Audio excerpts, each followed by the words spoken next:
জয় গুরু। জয় গুরুদেব। যার আগমনে প্রায় ৬০-৬৫টি পরিবার সত্তরের কাছাকাছি, সেই বিশ্বপিতার রাঙা রাতুল চরণে প্রণাম নিবেদন করি। তার লীলা সঙ্গিনী শ্রী শ্রী বড়মা রাঙা রাতুল চরণে প্রণাম নিবেদন করি। আমাদের সঙ্গের প্রধান আচার্যদেব শ্রী শ্রী বরদা রাঙা রাতুল চরণে প্রণাম নিবেদন করি। তস্য বর্তমান আচার্য দেবের চরণে প্রণাম নিবেদন করি। পঞ্চম পুরুষ শ্রী শ্রী অবিন্দা রাঙা রাতুল চরণে প্রণাম। উপস্থিত নাম ধ্যান স্বস্তি যজ্ঞের লিঙ্কে শ্রী শ্রী ঠাকুরের সভাপতি ঋত্বিক আদর্য যাজক কর্মী ইষ্টপ্রাণতা দাদা এবং ভক্তিমতী মায়েদের যথাযোগ্যের আনন্দিত জয়গুরু প্রণাম জানাই।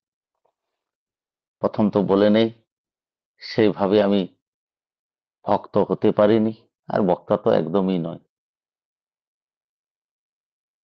আমার মাস্টার মশাই মনোরঞ্জন রাউত বলতেন, আমাকে সবসময় মানে কি গাধাই বলে ডাকতো, কেননা সবসময় পেছনে বেঞ্চে বসে থাকতাম। ওই আজ পুলকিত বাবার সেই যে আমি অক্রাদি, আমি আমানি, আমি নিরলস কাম লবজিত বসে, এই কথাগুলো আমরা যখন দীক্ষা গ্রহণ করি তখন পর্যন্ত উচ্চারণ হতো না। তার কারণ হচ্ছে সঙ্গ।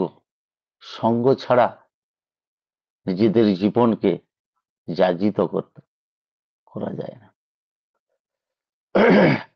আজকে এমন একটি দিনে এই কিছু তার কথা বলার সুযোগ পেয়েছি। এই সুযোগটুকু করে দিয়েছেন সবারই পরিচিতা আমার শর্মিষ্ঠা দিদি ভাই। ওনার দীর্ঘায়ু কামনা করি, ওনাকে অসংখ্য ধন্যবাদ জানাই। এবার চলেন সবাই পাবনা চলে।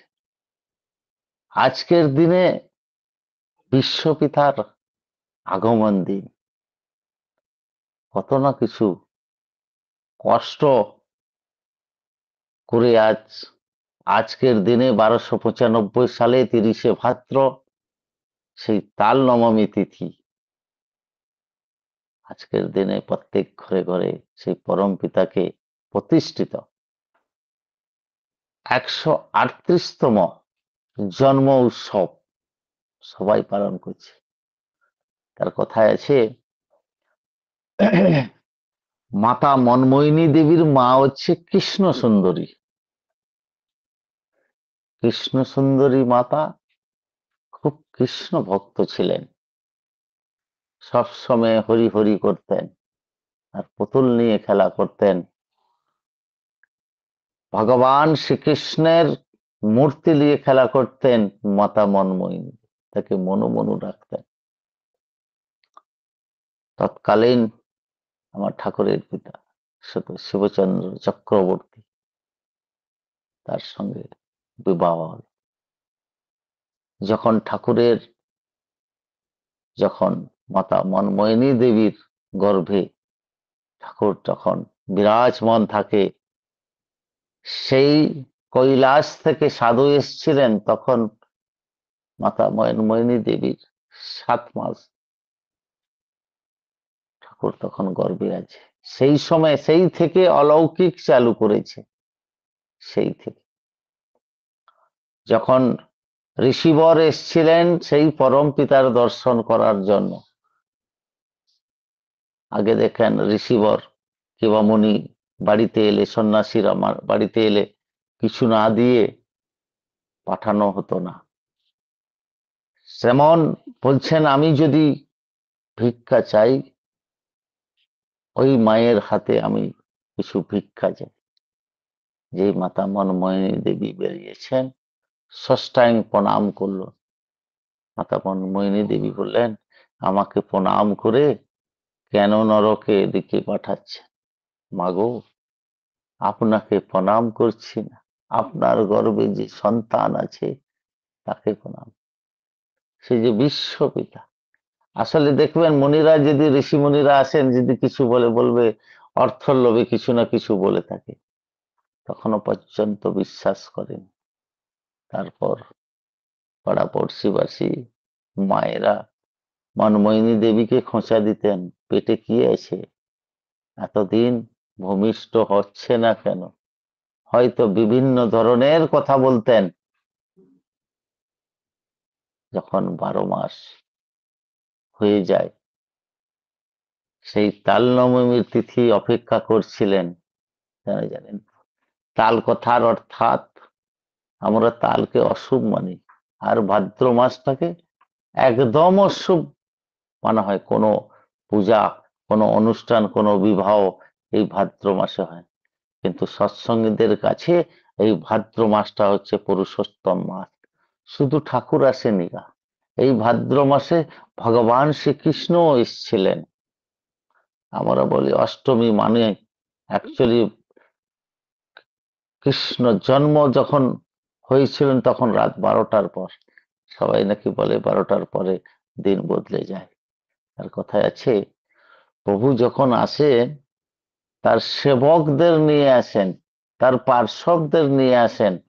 তেমন পুরুষোত্তমের দুটি দুটি করে মা থাকে গা। তার কারণ যখন ভগবান রামচন্দ্র রূপে এসেছিলেন, কৌশল্যা মায়ের গর্ভে জন্মগ্রহণ করে আবির্ভাব হয়েছিলেন, তাদের জন্ম হয় না, তাদের আবির্ভাব।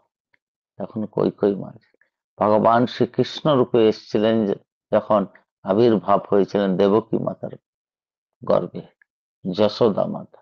আমার ঠাকুরেরও দুটি মাতা আছে, সেই অলৌকিকের দূর সম্পর্কে একজন।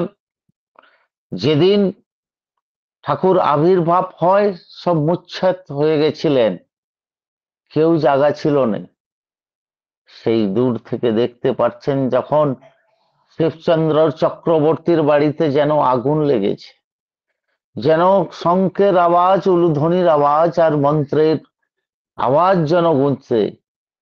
স্বর্গ থেকে দেবদেবী এসেছিলেন ঠাকুরকে দর্শন করার জন্য মানব রূপে। তার কারণ হচ্ছে, আমি তো দেখি নাই ঠাকুর কেমন ছিল, কিন্তু অনুভব করি যে ঠাকুর স্বয়ং নারায়ণ ছিল। কেননা সেই বাল্য অবস্থায় আমার ঠাকুরের দূর সম্পর্কে মামা একজন ছিল, খুব কৃষ্ণ ভক্ত, মাত্র 2 বছর, উমেশচন্দ্র লাহিড়ী। উমেশচন্দ্র লাহিড়ীর খুবই মাতা মনমোহিনী দেবীকে দূর সম্পর্কের ভাই উনি ছিলেন, খুব কৃষ্ণ ভক্ত ছিলেন। সেই 2 বছরে বয়সে যখন, আর সত্যি ঠাকুর কিন্তু খুব মানে কি দুরন্ত ছিলেন। দুরন্ত বলছে, এত দুরন্ত বোধহয় আজ অব্দি সেই দেব সন্তান এত দুরন্ত হতে পারে না। পেছনে দারোয়ানের কাছে ঠাকুরকে রেখে ভেতরে যেই শ্রী হরি বলে ভোগ নিবেদন করে, ঠাকুর গিয়ে ওই বাল গোপালের মূর্তিকে ফেলে আসনে বসে সেই প্রসাদ খাচ্ছে। তখন চোখ খুলে, আমরা জানি সাধারণ মানুষ হয়তো ভুল ভবিষ্যতে হয়তো সেই দরজা খুলে চলে এসছে। আবার মাতা মনমোহিনী দেবীকে রেখে বলে, মনু, তোর ছেলেকে নিয়ে যে আমার পূজায় বিঘ্ন ঘটাচ্ছে। তখন আবার নিয়ে গেল, তালা বন্ধ করে রেখেছে। আবার সেই শ্রী হরি বলে আবার সেই প্রসাদ ভোগ নিবেদন করছে। আবার দেখে সেই ঢপ করে আওয়াজ হয়, সেই বালগোপালের মূর্তিটাকে ফেলে নিজে সিংহাসনে বসে খিলখিল খেয়ে হেসে সেই নাড়ু খাচ্ছে গা। তখন রেগে গেছে, বলছে, মনু, তোর সন্তানকে নিয়ে যা। যখন আবার যখন সেই অবস্থায় আবার যখন ডাকে, আবার দেখে যখন সেই বাল অনুকূল, সেই তখন অবাক হয়ে যায়। উমেশ সদ্য উমেশচন্দ্র লাহিড়ী তখন ধ্যান চোখে দেখে, যেই কৃষ্ণ সেই অনুকূল, যেই কৃষ্ণ সেই বাল গোপাল রূপে দেখতে পাচ্ছেন ঠাকুরকে। ঠাকুরের লীলা বোঝা বড় দায় গো। কেন জানেন তো, এখনো আমাদের মধ্যে সেইভাবে ওই জ্ঞান চক্র হয়তো হতে পারে না ঠাকুরকে। তারপর বলি, ঠাকুর 9 বছর বয়সে একজন অন্ধ মুসলমান ভাইরা সেই নালাতে ফকির সাহেব পড়ে গেছে। ফকির সাহেব পড়ে গেছে সেই অন্ধ। তার কারণ হচ্ছে, যখন নালাতে পড়ে সেই বৃষ্টিতে স্রোতে জলের স্রোতে যখন আল্লাহ আল্লাহ বলে চিৎকার করে, ঠাকুর তখন ছিলেন স্কুলে। দৌড়ে গিয়ে সেই ফকির বাবাকে তুলে ধরলেন। ফকির বাবা জড়িয়ে ধরে বললেন, তুমি তো আমার আল্লাহ গো, তুমি তো আমার প্রাণ বাঁচিয়েছ গো। এই হচ্ছে ঠাকুরের লীলা। তার কারণ হচ্ছে, ঠাকুরকে বোঝা বড় দায়। তারপর আসি, ঠাকুরকে আমরা গ্রহণ করব কেন, বা গ্রহণ করেছি কেন? এই যে কেনর উত্তর পেতে গেলে তার হয়ে উঠতে হবে। তার হয়ে ওঠা মানে তাকে গ্রহণ করার পর, ওই যে বলে না, যজন যাজন ইষ্টভীতি সস্তায়নি, পালন করতে পারলে তবে তাকে আস্তে আস্তে করে বোঝা যাবে। তার কারণ হচ্ছে, শুধু দীক্ষা নিয়ে বসে থাকলে হবে না, কিংবা সস্তায়নি নিয়ে বসে থাকলে হবে না। তার কারণ হচ্ছে, আমরা দীক্ষার কথা বলে লাফিয়ে পড়ি গো। আমরা দীক্ষার কথা বলে লাফিয়ে পড়ি। কেউ বলে, এখনো তো আমার বয়স হয় না, এখনো আমার মায়ের কাছে অনুমতি নিতে হবে, বাবার কাছে অনুমতি নিতে হবে। তারপরে যদি বাবা মা তা থাকে, বলে বউর কাছে অনুমতি নিতে। তার কারণ হচ্ছে, আমরা শ্রী শ্রী আচার্যদেব বলছেন, আমরা বাঁচতে চাই না, আমরা বাড়তে চাই না, আমরা সুস্থভাবে থাকতে চাই না। তার কারণ হচ্ছে, এই যে আমাদের আজকে এই লিঙ্কে, কিছু লিঙ্কে এই যে নাম ধ্যান হয়, শ্রী শ্রী জানুয়ারি মাসে আমি ঠাকুর বাড়ি গেছিলাম। আবার এই কি বলে, আগমনী উৎসবের একদিন আগে চলে এসেছি, এই সময় গেছিলাম। জানুয়ারি মাসে বলছেন নাম একদিনে হয় না। নাম কেমন করতে হবে নিজে দেখালেন। এইখানে হাত দিয়ে বলছেন, আমার দাদু শ্রী শ্রী বড়দা, তার বসার টেবিলটা কেউ নড়িয়ে দিয়েছিলেন। সেই বসার টেবিলটা নড়িয়ে দেওয়াতেই আমার দাদু নাম করতে পারেনি। তাহলে আমাদের ভেতরে নাম কি করে আসবে? বলছে, চোখ বন্ধ করলে বহু কিছু দেখা যায়। অর্থাৎ আমার সংসার কেমন চলবে, আমার এটা, আমার ওটা, আমার সেটা। ওই জন্য ঠাকুর বলেছেন, সবকিছু ছাড়তে, পাগল হতে। এই পৃথিবী প্রান্তশালা, বারে বারে যাওয়া আসা। এই পৃথিবী প্রান্তশালা, বারে বারে যাওয়া আসা। তার কারণ হচ্ছে, এই পৃথিবী হচ্ছে আমাদের প্রান্তশালা। এই পাঠশালাতে এসে অনেক কিছু শেখা যায়। তার অর্থাৎ, যেটা আমরা সবাই নিয়ে যাব, নিয়ে তো আসিনি, কিন্তু শপথ করেছি সেই মাতৃগর্ভে, ওগো দয়াল, আমাকে এই অন্ধকার মুক্ত করো, আমি তোমার গুণগান করব। আবার বড়দা বলছেন, ভুলে ভরা জীবন আমাদের, ভালো কাজ করতে ভুলে যাই। তার কারণ হচ্ছে, ভালোতে থাকতে চাই না। তার কারণ, এই যুগ এমন, দেখতে চাই না কিন্তু দেখাতে চাই, দিতে চাই না শুধু পেতে চাই, খেতে চাই খাওয়াতে চাই না। দেখবেন আজকের সমাজের সমস্যাগুলো দেখবেন, সবার কাছে সব দিয়ে রেখেছে পরম পিতা, কিন্তু ওই যে বলে না, 5 বছরের মন্ত্রের কথা কেন বলেছেন, 12 বছরের দীক্ষার কথা কেন বলেছেন, দীক্ষা শিক্ষা বিবাহ জোর করে বলেছেন, কেন বলেছেন?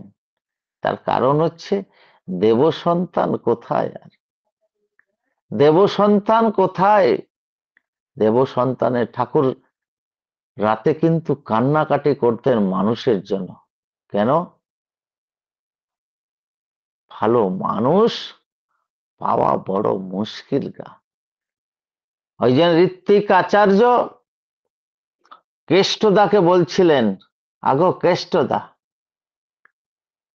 1 লাখ 2 লাখ মানুষকে দীক্ষা দিবে গা? কেষ্টদা তখন হ্যাঁ বলেছিল। শিশি দাদাকে কোলে নিয়ে শপথ করিয়েছিলেন যে আমাকে মানুষ ভিক্ষা দেবে বাবু। বলছে, আজ্ঞে দাদু ভাই, আমি আপনাকে মানুষ ভিক্ষা দেব। কেন জানেন তো? করোনার আগে শিশি দাদার কালে দীক্ষাময় টার্গেট ছিলেন, আর যারা একদিনও পর্যন্ত ঠিকভাবে ইষ্টভীতি করেছেন তারা কিন্তু করোনাতে প্রাণহানি হয়নি। ওই জন্য ঠাকুর আমাদের জন্য, আজ কেন, ঠাকুর জন্মের আগেও ছিলেন, জন্মের সময়ও থেকেছিলেন, আর জন্মের পরে। সেই অলৌকিকের কথা বলি। জানেন তো, আমরা সবসময় তাকে কল্পতরু গাছ ভাবে। আচার্যদেব বলছেন খুব সুন্দর ভাবে, কল্পতরু। সেই কল্পতরুর গাছের নিচে বসে একজন মানুষ ক্ষুধার্ত হয়ে, সে বলছে ক্ষুধা লেগেছে, কেউ যদি খাবার দিত। তখন খাবার এসে গেল, খাবার হওয়ার পরে কেউ যদি ঘুমাতে দিত, পলং এসে গেল। চিন্তা করছে মনে মনে, এই গাছে যদি ভূত আছে, ঘাটটা মোটকে, সেই ঘাটটাই মোটকে দিল। তার কথার অর্থ হচ্ছে, আচার্যদেব বলছেন, আমাদের চাওয়াটা কোনোদিন শেষ হবে না। ওই জন্য সত্যানুসরণে লেখা আছে, যাতে একবারে চরম হয় সেইটুকু করো। আর এই পরম পিতার বাণী 24,000 বাণী দিয়ে গেছে। হয়তো বলেছেন, সব সময় এসছেন ঠাকুর, যাওয়ার পরে কিংবা যাওয়ার আগে গ্রন্থ লেখা হয়েছে, কিন্তু ঠাকুর থাকাকালীন এসব গ্রন্থগুলো লিখেছে। আমি বলি, ভক্তের আচরণ, ভক্তের সঙ্গ করে নিজেকে ওই দাসম দাস, যারা ভক্ত প্রাণ মানুষ, তার যদি সেবা করতে পারি, ঠাকুর নিশ্চয়ই খুশি হবেন। তার কারণ হচ্ছে, একদিন নেতাজি সুভাষচন্দ্র বাবা যমুনালাল বোস খুব ইষ্টপ্রাণতা ছিল,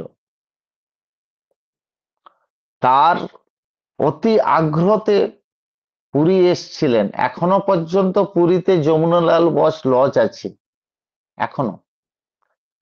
ঠাকুর সেই লজে ছিলেন, ঠাকুর সেই লজে ছিলেন। একবার ঠাকুর জগন্নাথের দর্শন করতে গেছিলেন। দেখেন, ঠাকুর শুধু এই জন্মের কথা ভাবে না, আমাদের পরজন্মের কথাও ঠাকুর চিন্তা করে। আমার দেব সন্তান যেন পরজন্মটা যেন ঠিকই হয়। দেখবেন মন্দিরের সাইটে সামনে বা গেটের কাছে কিছু ভিখারি দাদা মায়েরা বসে থাকেন। তখন ঠাকুর যেই জগন্নাথের দর্শন করে বেরিয়েছে, একজন ভিখারি দাদা ঠাকুরকে চেয়ে বসলেন, আমাকে কিছু ভিক্ষে দাও। ঠাকুর তখন তাকে বললেন, আমাকে 1টি টাকা ভিক্ষা দিতে পারবে?